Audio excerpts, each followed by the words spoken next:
Greetings, Netrunners! Welcome to the Spokane City Uncle's Store Championship. With me, I have casting Brian from San Francisco.net. How you doing, Brian? I'm doing good, and we have some great IDs on the table here. Yes, this is a game. You can't see it on the right. This is a game between Justin on the left playing Ken Tenma and JD on the right playing Titan Transnational. And Justin actually starts the game off with a prepaid Dirty Laundry on R&D. Because it's got to go fast.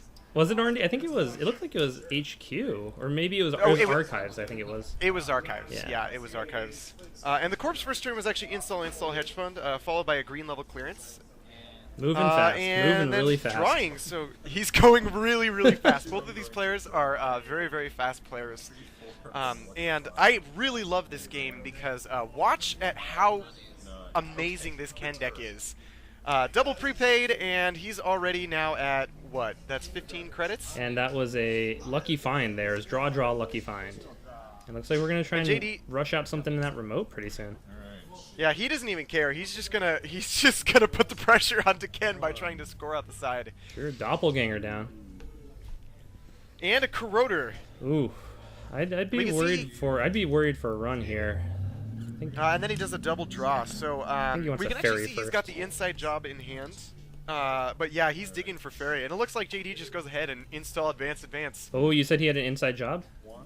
He does. Oh, that would be a good play here. So we have draw, sure gamble, gain 7. Yeah, a gain of 6. I think it's 2 prepaids, right? Correct. Yeah. Oh. Correct. He's gonna let that agenda slide. He is. I'm surprised he doesn't fem the inner ice and then inside job it, because he has so much money. Yeah, he had a fem as well as inside job, huh? Wow, that's a high risk investment. Yeah, and he got 2 counters on it now, which is really bad because Ken is loaded. He responds and he hits with legwork. He hits the legwork. Yeah. Firewall's not much of a problem. Now what's fantastic is Ken, legwork only costs him 1, right? But since he's got 2 prepaids, he actually gains a credit from playing legwork. And he sees Mark Yale. Decides to trash it. Fair enough. Another firewall. And a toll booth. Ooh, toll booths. Those are not good for criminal. But notice, now he could doppelgang into R&D. I'm actually kind of surprised he doesn't do that at this point. Yeah, he didn't use the doppelganger, huh? And then he discards a card. So a little bit of a potential missed opportunity, I suppose. It's really hard to remember because doppelganger is like, you got to get used to using the card. Right. No, I think at least in the HQ would have been smart. HQ is still wide open, and I think the Corp is at 3 credits at that point, so it's a pretty safe run. Now, with the Doppelganger and the prepaid, I mean, like, cards in this deck, because he's playing Ken, become so much better. Cards like Maker's Eye, Legwork, Dirty Laundry, like, starts netting you, like, 6 credits when you play it. We haven't even had time to talk about these ideas, but Ken will give you a credit every time you play a run event. Yes, so that's Maker's Eye, Legwork, Account Siphon, Dirty Laundry, Inside Job. Look at that credit pool. And he was running, I know he was running with Public Terminal for a while with this deck, but since he's running prepaid, I mean, no, he's got Dirty Laundry, and then also he's got the Sure Gamble and the Lucky Find that already work with the prepaid, so he very rarely runs low on money. So that Dirty Laundry just net him 6 credits. And then he doppelganged into R&D. Yeah, gets in there for a click. Sees a card, but on the last turn, the Corp installed and then high-risk investment twice. So that's why he went from 3 to, like, what, 24? Something like that. He's using those. I don't know if there's 24, but there's a lot. There may very well be. Now what's cool is he can do things with Doppelganger. Like, he can Account Siphon here, and then Doppelganger into R&D, and then clear both tags still. Right? Yeah, you could, yeah, looks like he's doing that, exactly that, though. Well, he hasn't used the Doppelganger yet, but that's the thing. And you know, gain a credit from Account Siphon, right? So it's almost like being Gabe. Sure. And ooh, he looks like he didn't doppelgang, unless we missed where the doppelganger target was. That must have been his last click, and we just didn't notice it. Okay. Oh, he gets a firmware through, and this is Titan. So Titan gets an extra agenda counter on every agenda that's scored, which explains the 4 counters on firmware right now. Into a Maker's Eye here. Now if he tries to siphon him, that's a Jackson. He goes and trashes it. A Chimera. And a Housekeeping. So if he tries to siphon the Corp down to 0 to control them, I mean, he could just dump out a Mark Yale and go back up by 12 credits. Right. Or 15, 14, 15, something like that. Yeah, I think it gives him 12. 3 each. He's gonna try and bank job this remote, looks like. Not a terrible idea. Sure. Very good with Dirty Laundry. It's still a risky run there with only the Corroder out. Notice how he hasn't really slowed down that much, and he is completely loaded. Yeah, it's a good thing that the high-risk investments were spent when they were. Yeah, absolutely. I mean, they just bought him some mid-game strength while he digs for, you know, whatever, Sand Trick of Light. I don't know exactly how this Titan deck is intended to build. It looks like he's just putting agendas in the remote and then assuming the runner won't run on them and then scoring them, and it's working out just fine. And he's doing it really fast too. I mean, that was turn 3 that he installed and scored out of there. I wonder what the runner's looking for. Like, you know, that could be an Atlas down on the table. You got to go check it. Oh, he's doing that. Okay, so inside job here. So yeah, he's given up digging for his fairy, I think. And that inside job just playing it gets him a credit. That's crazy. Isn't it amazing? It's so weird because he's the only Ken player in our meta actually. Ooh, and it's just Mark always Yale. super impressive. There we go. So that'll give him at least 12, and he could trash Mark Yale to get another 2 on top of that, or let the runner trash him. Yeah, and he chose not to use the bank job here. Okay. Which is obviously, otherwise he wouldn't have needed to res Mark Yale. Sure. Yeah, you ask the runner if they're going to access, and then... Actually, no. The corporation... Oh, I'm asking right now. Actually, I can hear myself in the background. They're asking me what's going on. And I think this situation right here is the runner chooses to access, and then the corp has to choose to use Mark Yale before the runner actually does the access. So he can still bank job, I think. Really? I don't think so. Because now the runner gets to access the server. Right?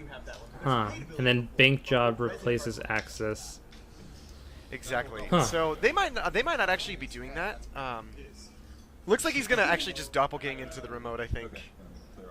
Sure. And yeah, and then the corp decides not to res either of those, and he just gets a million credits. So I guess the corp still wants to kind of hide what the ice is there to hopefully score out another agenda. Knowing it's JD, it's probably something hilarious like a chum and something else. Chum into Chimera. Maybe. Yeah, I wouldn't put it past him. That's definitely something he would do. Chum Chimera is a pretty big investment in terms of, like, that's your remote ice there, but it's pretty funny. Oh, housekeeping down. So he does draw, housekeeping, install. Now notice something about the way JD is playing is he is playing super fast. He's spending a lot of his clicks just drawing. And part of the reason is he wants to get his agendas. He's scoring his agendas out so he doesn't have them flooding his hand at all, because he scored them out so early, and he's just forcing the runner to just play all of his toys as quick as he can. We have a Maker's Eye into R&D.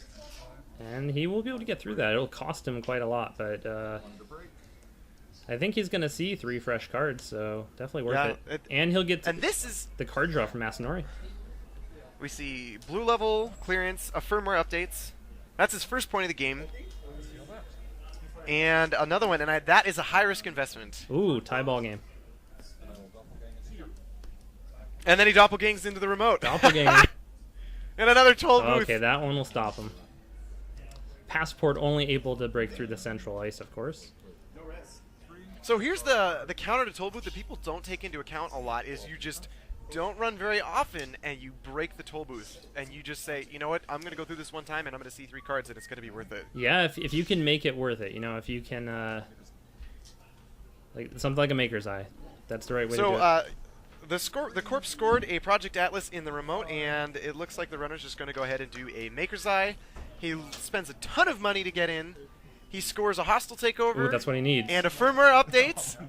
Oh man, I think he's at 6 points and a green level clearance. Wow, and hostile's in the deck, so this will probably be game unless he can get an agenda from somewhere else. And then he draws. Because the Corp is at 6 points right now. They're both at 6 points, right? We got 3 1-pointers and a 3-pointer. Yeah, they're both at 6. And I believe the runner still has one more action here. And he's just going to lucky find for a billion. Yeah, so the Corp will probably have it here, assuming he has another hostile in his deck. Which seems pretty likely. There sure are a lot of 1-pointers in this deck, though. And he's got one more. So, yeah, it looks like the Corp is using his Project Atlas counter. And then he searches his deck for something, and then he just starts shuffling it, and they agree the game is over. Okay, so he presumably he had another hostile in the deck, and then he's just scoring it out there. Yeah, so he just says, "That's it. I'm gonna score a hostile takeover," and then they agree the game is over. I kind of wish he would have proven it, right? Because he could have been just running one. Yeah, or sometimes you forget how many you have in your deck. It's always good to make sure that the game is accurate. Yeah. Wow, that was a quick game. I mean, it just that they played so quickly. It was hard to keep track of everything. Yeah, they're both really fast players, actually. I'm always really impressed whenever I watch Justin play his Ken deck, because it just goes so fast. I mean, that's appropriate, right? But I've never really seen it work out as well as it does for him, so I'm really impressed with his deck. Having the 2 prepaids right off the start was huge, and he was able to recover his economy as a result with that Dirty Laundry. That was major. Yeah, he's got Dirty Laundry archives and then Doppelgang into a remote, and it's basically like I'm making a run with 7 credits more than you expected. Right. That's awesome. Well, there you go. All right, everyone. Well, thanks for watching, and we have a total of 6 games from this tournament. So Brian will be casting another one with me, and hopefully we'll see you guys there. Thanks for watching, everyone. Thanks, Nathan.